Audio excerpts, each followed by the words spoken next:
ya. Jadi energi apa aja harus kita hemat, apalagi sekarang ini negara kita Pak Jokowi ya sudah mulai memprogram bagaimana memakai energi terbarukan ya.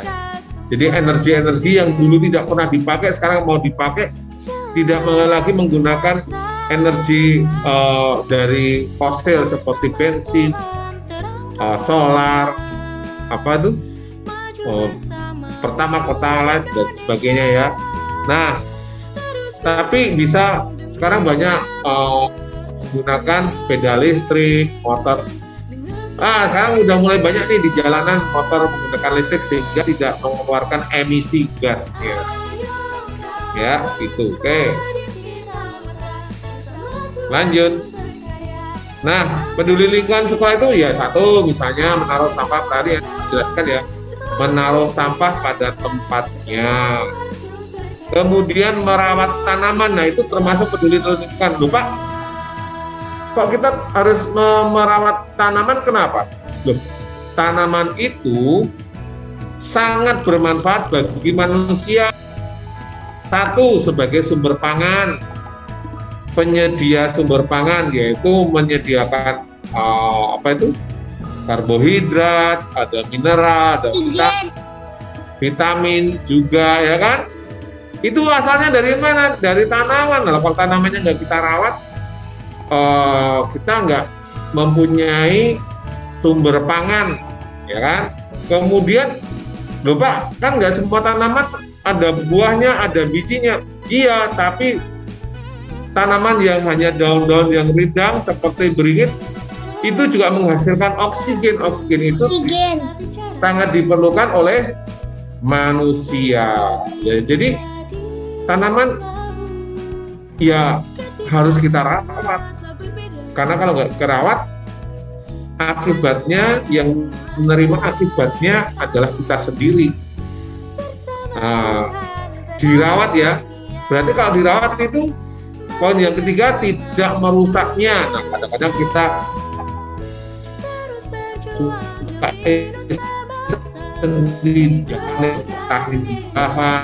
suka rusak, itu nggak boleh ya.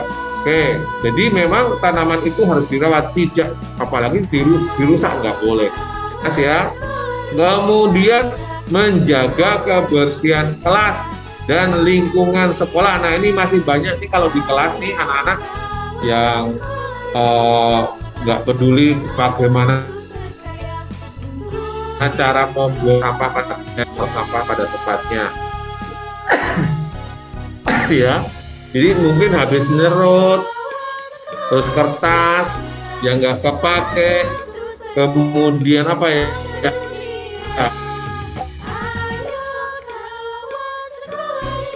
minuman di rumah misalnya habis diminum, kemasannya tidak dimasukkan karena udah kosong, nggak masukkan tempat sampah, sehingga menjadi sumber penyakit. Kok jadi sumber penyakit? Ya benar, kan itu nanti sisanya bisa mengeluarkan bau. Nah, kalau udah mengeluarkan bau nanti ada semut, lalat, ada kecoa, jijik kan? Itu kan sumber penyakit kalau kita nggak peduli terhadap kelas kita, lingkungan kita, bahkan ya di rumah juga, di kamar, di rumah harus senantiasa menjaga kebersihan tempat tinggal kita ya. Oke, yuk kita lihat videonya.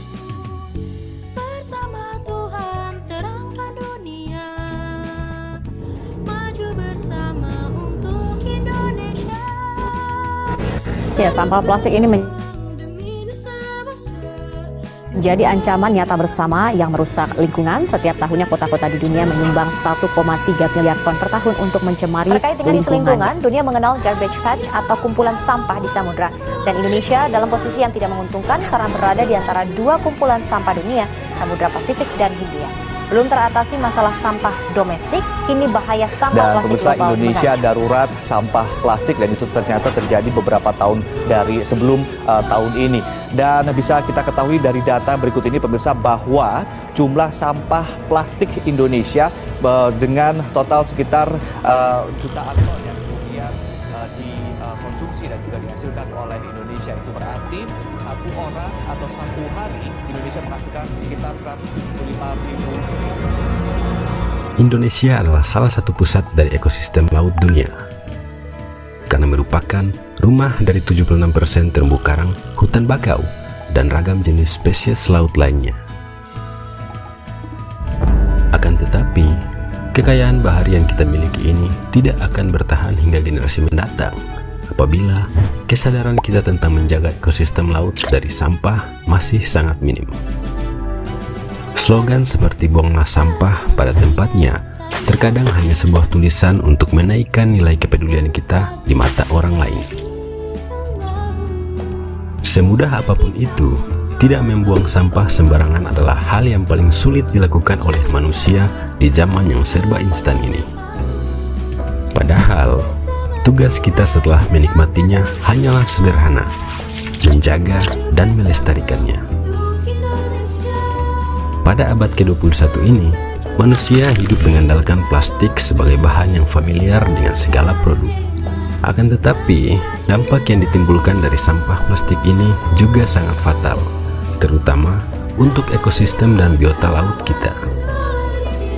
Terkait jumlah polusi laut atas sampah plastik, Indonesia berada di urutan kedua di dunia dengan jumlah sampah plastik sebanyak 1,29 juta ton per tahunnya. Dan tidak mengherankan apabila belakangan ini terdapat beberapa kasus yang sangat memprihatinkan terkait dampak penyebaran plastik di lautan. Sejauh ini, kasus kematian hewan laut kebanyakan karena penyumbatan usus pada hewan yang pencernaannya terganggu setelah menelan puing sampah plastik. Dari sampah plastik, kemudian ada juga mikroplastik. Ikan-ikan konsumsi seperti cakalang, tuna, dan lainnya pun bisa terkontaminasi karena penyebaran mikroplastik. Mikroplastik ini kemudian dikonsumsi oleh zooplankton yang menjadi bagian dari rantai makanan ekosistem laut. Dari rantai makanan inilah terjadi proses transfer mikroplastik hingga ke tubuh manusia. Dampak yang paling dirasakan dari meningkatnya jumlah sampah di laut adalah hasil tangkapan yang berkurang karena rusaknya ekosistem laut. Selain industri perikanan, hal ini sangat merugikan masyarakat kecil yang menggantungkan hidupnya sebagai nelayan. Dan juga, hasil tangkapan ikan yang terkontaminasi mikroplastik sangat berisiko merusak kesehatan jika dikonsumsi oleh manusia. Hal ini berarti sampah plastik bukan hanya berdampak terhadap kerusakan biota laut ataupun kerusakan alat penangkap ikan, akan tetapi juga berimbas pada perekonomian dan kesehatan kita. Dampak buruk lainnya adalah berkurangnya eksotisme atau nilai keindahan pada sektor pariwisata. Menurut data dari Badan Pusat Statistik, Indonesia memiliki 16.056 pulau. Sebagian besar pariwisata yang dikembangkan di daerah kepulauan ini adalah wisata pesisir pantai. Sangat jelas bahwa keelokan alam kita akan rusak dikarenakan kecerobohan kita sendiri karena tidak menjaganya dengan baik. Dari beberapa dampak tadi, perlu kita sadari kembali bahwa setelah menikmati kekayaan alam yang kita punya, tugas kita sangatlah mudah dan sederhana: menjaga,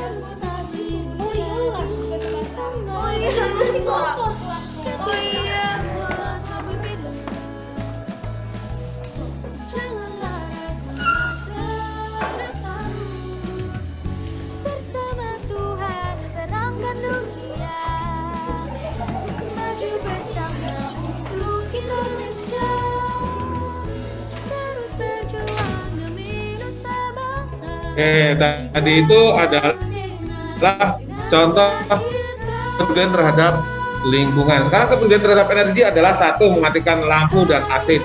Jadi jika tidak dipakai ya harus dimatiin ya, di kelas maupun di rumah, pakai gadget apa HP, komputer, laptop di rumah harus dimatiin. Karena apa? Kita harus hemat energi. Kalau energinya itu, wah, aku kan nggak bayar, ya bayar mama papa, iya benar. Tapi kalau misalnya apa itu kita boros-boros energi, nah pernah nggak kita dulu kan pernah ya PLN matiin, ada gangguan, kemudian sejawa Bali mati, nah, kacau semuanya.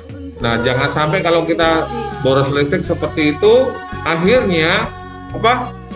Ketika kita membutuhkan energi karena sudah dibuang uang, kita jadi kewalahan sendiri. Nah sikap hidup hemat itu juga menguntungkan bagi kita karena secara biaya, secara finansial pasti kita juga akan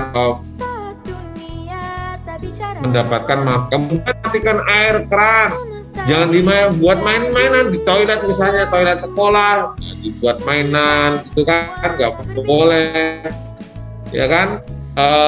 Seharusnya airnya harus dimatiin. Kalau ada yang tahu kok nggak nyala terus, dimatiin lah.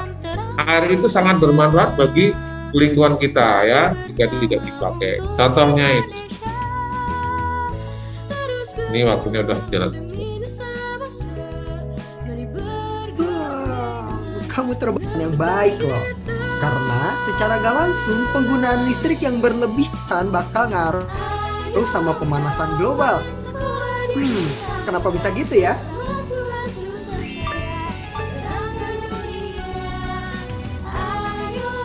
Oke gini. Pemanasan global itu fenomena meningkatnya suhu bumi yang disebabin sama gas rumah kaca.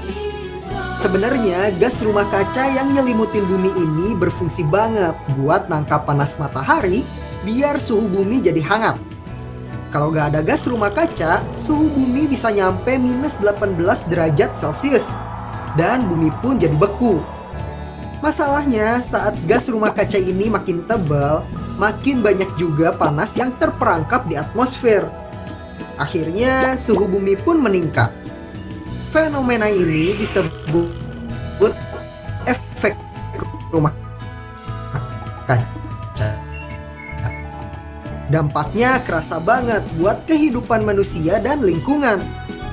Kayak perubahan iklim yang bikin cuaca makin gak nentu, mencairnya es di kutub, itu tadi ya, hingga ternyata bencana alam yang makin sering terjadi.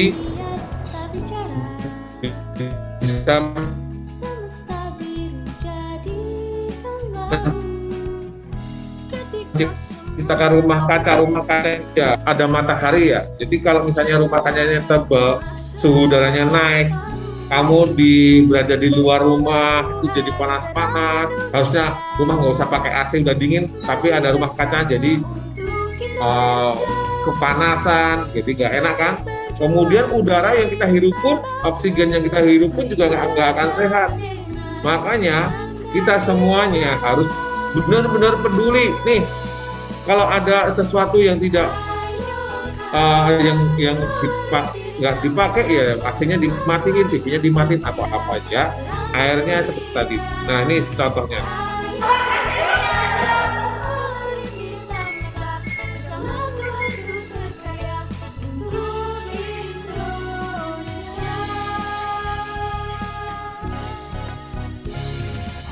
Nah, tadi harus perhatikan, kalian kan mau memperhatikan AC kemudian mematikan AC ya? Iya. Ya. Kenapa kalau AC-nya dimatiin? Karena energi yang kita pakai energi agak Oke. Karena kalau energi listrik itu kalau dihidupin terus lama-lama gimana nih AC-nya? Ya? listriknya mati. Boros kan? Nah, boros. Kalau AC itu mengeluarkan CO2, maka CO2-nya keluarin, udaranya yang di luar tambah panas. Oke, makasih ya sudah peduli pada lingkungan. Nah, itu anak. Jadi, mari kita peduli pada lingkungan kita. Kita akan Karena sekolah kita ini kan termasuk sekolah yang dalam dulu pernah mendapatkan kriteria sebagai sekolah adiwiyata tingkat nasional. Nah, kita akan mau galakan lagi karena kita sudah mulai pembelajaran onsite ya, walaupun hari ini tetap masih online. Agar apa? Agar sekolah kita menjadi sekolah yang bagus, yang indah. Orang kalau lihat, wah enak banget ya sekolah di sini, lingkungannya nyaman gitu, anak-anak betah ada di sekolah. Dan yang paling penting adalah sekolahnya menjadi sekolah yang sehat ya. Terima kasih, itu saja dari Pak Rus.